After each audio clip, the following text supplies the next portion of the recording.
Զբաղեցնել ձեր տեղերը։ Այժմ գտնում ենք խմբակցությունների անունից ելույթների փուլում եւ Ուժեղ Հայաստան խմբակցության անունից ձայնը տրվում է պատգամավոր Էդգար Ղազայանին։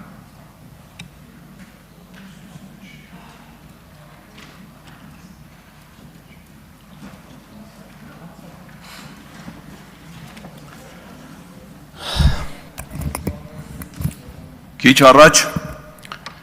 այս ամբիոնից ազգային ժողովի պատգամավոր Վահագն Ալեքսանյանը մի սահմռկեցուցիչ իմ տպավորությամբ տեսանյութ վերահրապարակեց, որը չեմ կարծում, որ մեր հասարակության մեջ կամ առհասարակ բանական որևէ մարդու մոտ չի կարող զայրույթ չառաջացնել։ Չեմ կարծում, որ մեր հասարակության մեջ կարող է գտնվել թեկուզ մեկ մարդ, ով որ արդարացնի մարդու նկատմամբ նման վերաբերմունք, անկախ դրանից, թե դա երբ է եղել եւ ում կողմից է իրականացվել։ Բայց ինչպես հասկացա, այդ իրադարձությունը, այդ զահրուրելի տեսարանը, իրողությունը եղել էր 2000 թվականին։ Դրանից հետո ես մտքով տեղափոխվեցի 2008 թվական Ազատության հրապարակ, որտեղ լսվում էր հետևյալ բացականչությունը. Մանվել, մանվել, մանվել, գագիկ, գագիկ, գագիկ։ Մանվելը, ում որ վանկարկում էին 2008 թվականին, այդ թվում այդ հանրահավաքների հիմնական մոդերատոր Նիկոլ Փաշինյանը, նույն այդ Մանվել Գրիգորյանն էր, ում վերաբերվում է 2000 թվականի այս տեսանյութը։ Գագիկ Մելքոնյանը, ում անունը նույնպես հնչում էր այդ հանրահավաքին, նախորդ գումարման ազգային ժողովում ձեր խմբակցության պատգամավոր էր։ Թե ինչ անցյալ ունի նա, ինչի հետ է կապված այդ անցյալը, զինվորներից ինչ խլելու հետ է կապված, կարծում եմ առավել մանրամասը կարասի նույն ինքը Վահագն Ալեքսանյանը։ Բայց դրա հետ միասին ինձ ուրիշ բան է հետաքրքրում։ Օրինակ, երբ որ Արայիկ Հարությունյանը խոսում է պարոն Ֆարմանյանի Մաքսայի մարմիններում աշխատանքի մասին, տեղյակ չի իր վարչապետի աշխատակազմի ղեկավար աշխատած ժամանակ իր տեղակալի կենսագրության մասին, որը նույն ժամանակաշրջանում աշխատել է Մաքսայի մարմիններում։ Խոսքը Արթուր Հովսեփյանի մասին է։ Եվ առանձնահատուկ վերաբերմունք է ունեցել Գագիկ Խաչատրյանին։ Գիտեք ինչ, սենց բրենդային բառեր են էլի արդեն գտնվեց տարիների ընթացքում։ Մարտի 1, Ռոբերտ Քոչարյանի պաշտոնավարման շրջան, աշխատակազմի ղեկավար, բանես վերջերս սակրավոր, ասես բառեր են գտնում, ասես բառերով անընդհատ մտածում եմ, որ դե նույն բանը մի 100 անգամ ասեն, կլինի ճշմարտություն։ Հիշում եմ, երբ որ կառավարությունում էի աշխատում, նախագահ Ռոբերտ Քոչարյանը նաև իր կարծիքով մի շատ սխալ որոշում էր կայացրել, որը արագ հետևանքները վերացրեց։ Վազգեն Սարգսյանի արյունակից եղբորը Արմեն Սարգսյանին ցեմենտի գործարանի տնօրենից բերեց նշանակեց վարչապետի պաշտոնում, հետո նորից հետ տարան ցեմենտի գործարանի տնօրեն։ Այն գործարանի, որի դեպս վերջերս խլվել է սեփականատ, բարեխիղճ սեփականատիրոջից։ Ու ես կառավարությունում եմ աշխատում, վարչապետի մարզային այցելություններին ուղեկցում էի ու Արամ Սարգսյանը մի հետաքրքիր պատմություն պատմեց, ասում է Վազգենի մայից հետո, երբ որ նրա թղթերն էինք նայում, փաստաթղթերը բան, մի թղթի վրա գրառում է, Վազգենի ձեռագրով, Կռիլովի մի առակա կարդաց է, այնքան է դուրն եկել, որ արտագրել է իր նոթատետրում։ Ինչ է այդ առակի խորհուրդը, իմաստը, որ մի ճնճղուկ ծառի ճյուղի նստած ձմռանը ծլվելում է։ Ու սառում է, ընկնում է գետին, պիտի ցրտահարությունից արդեն սատկի, պատահաբար մի կով գալի անցնում, թերքոտում, այս ճնճղուկի վրա։ Սա բնականաբար այդ միջավայրից տաքանում է ու նորից է սկսում ծվծվալ։ որ նորից է սկսում ծվծվալ, կատուն գալիս սրանք գտնում եւ ուտում է։ Հիմա հեղինակը այդ առակից երկու հետևություն անում։ Առաջին, միշտ չի որ քեզ կեղտոտողը քեզ վատություն անողն է,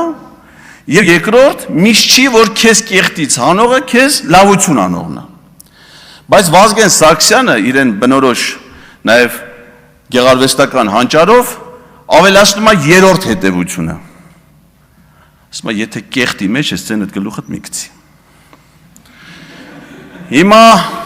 խոսքս վերաբերում է քաղաքացիական պայմանագիր ամբողջ կուսակցությանը, խմբակցությանը, նրանց ձևավորած կառավարությանը, սուս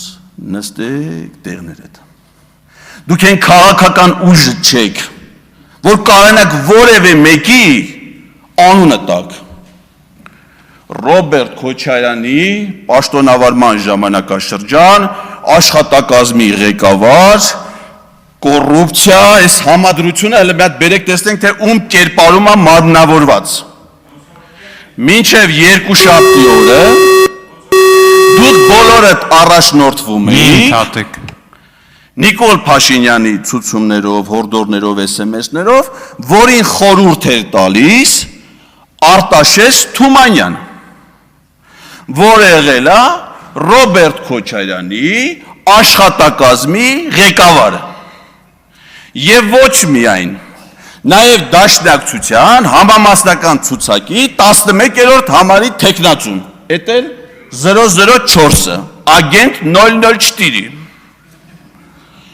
որի գույքի եկամուտների հարստության ցանկը թվարկելու համար մեզ մի նստաշրջան կարող է չբավարարի։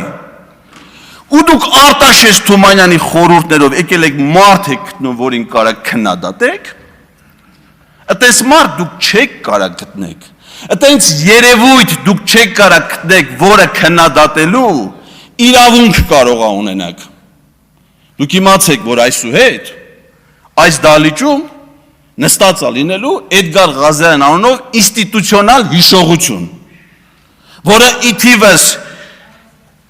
Գևորգ Սաղոյանի բազմաթիվ կենսագրական դրվագների գիտի նաև Պետրոս Ղազարյանի հետ Իսպանիայում նրա ֆուտբոլային հանդիպումների այցելությունները։ Էլ չեմ ասում մնացած կապերի մասին։ Դուք այն իշխանությունը չեք, որ այդ մասին խոսելու հնարավորություն ունեք։ Դուք այն իշխանությունն եք, որը գաղտնի եք պահում մեր ժողովրդից պետական բյուջեի կատարման ծախսերը։ Դրա համար իհարկե կարող է նաև դեմ լինեք, որ ընդդիմադիր ներկայացուցիչները ղեկավարեն բյուջետային հանձնաժողովները եւ ազգային ժողովի ֆունկցիոնալ հսկողություն իրականացնեն կառավարության նկատմամբ։ Այստեղ ձեր խմբակցության ղեկավարը կառավարական ամառանոցների նախկին հաշվապահն է, ով նաև եղել է հայկական ժամանակ օրաթերթի հաշվապահը, որին երբ որ լրագրողները հարցում էին անում, ասում էին թե ինչքան գումար է ծախսվում կառավարական ամառանոցի պահպանման վրա եւ ինչ նպատակով այդ գումարները ծախսվում, պատասխան էր գալի պետական գաղտնիք։ Ես չեմ հասկանում, թե ինչի պիտի գաղտնիք լինի հանրային միջոցը հանրային ծառայողի վրա ծախսելու համար։ Եթե գաղտնիք չի, թող հաշվապահն ասի։ Արդյոք ճիշտ է այդ տեղեկությունը, որ դեռ 24 թվականի բյուջեով, այս իհարկե կբերենք 27 թվականի բյուջե, մենք եկներս դա կպարզենք, օրական քանի միլիոն դրամ է ծախսվում Նիկոլ Փաշինյանի եւ մի քանի այլ ընտանիքների կեցությունը ապահովելու համար։ Ընդ որում ոչ միայն այդ ընտանիքների, այլ ես դες ուզում եմ հիշեցնել, որ այդ կառավարական ամառանոցի բնակիչներ են նաև Փայլոն, նույն ինքը Չալոն, Արջուկը, Ամպիկը, Մոլին եւ Բոնբորը։ Թվարկածս վերջին պերսոնաժները շներ են, որոնք Նիկոլ Փաշինյանը տարբեր ժամանակներում նվեր է ստացել Վրաստանի վարչապետից, Արագածոտնի մարզից եւ տարբեր տեղերից։ Մենք կիմանանք, թե ինչքան է մեր պետությունը ծախսում այս ամենի վրա։ Եվ կիմանանք, եթե հանձնաժողովի նախագահ ընտրենք պարոն Ֆարմանյանին, որը բացառիկ գործիչ է, երիտասարդ հասակում պատասխանատու վերաբերմունք ցուցաբերով ցանկացած առաքելության նկատմամբ, որն իրեն վստահվել է, գործնական աշխատանքը մշտապես համադրելով գիտական գործունեության հետ, վաստակելով իրեն արժանի հաջողությունները աշխատանքային գործունեության մեջ, ուսանողների սերը, հարգանքը եւ վստահությունը գիտական շրջանակներում։ Միգուցե մենք չունենք Վահագն Ալեքսանյանի պես բացառիկ արժանինքներ ունեցող այլ տեխնացու առաջադրելու համար, դրա համար ստիպված ենք առաջադրել Հայկ Վարդանյանին։ Շնորհակալություն։ Ամեն մեկս էլ մեր թերություններն ունենք, պարոն Ղազարյան, շատ մի տխրեք այդ առիթով, բայց կեղտի մասին ձեր առակը իրապես շատ ուսուցողական էր, դրան միայն մի բան կհավելեի, ոչ մի պարագայում խորհուրդ չի տրվում կեղտը քաշել ինքդ քո վրա, ու էլ ավելին ոչ մի պարագայում խորհուրդ չի տրվում այնպես անել, որ կեղտը լինի քո հիմնական ներկայացուցիչը։ Իսկ այժմ քաղաքացիական պայմանագիր խմբակցության անունից ձայնը տրվում է խմբակցության ղեկավար Արուսյակ Մանավազյանին։ Հարգելի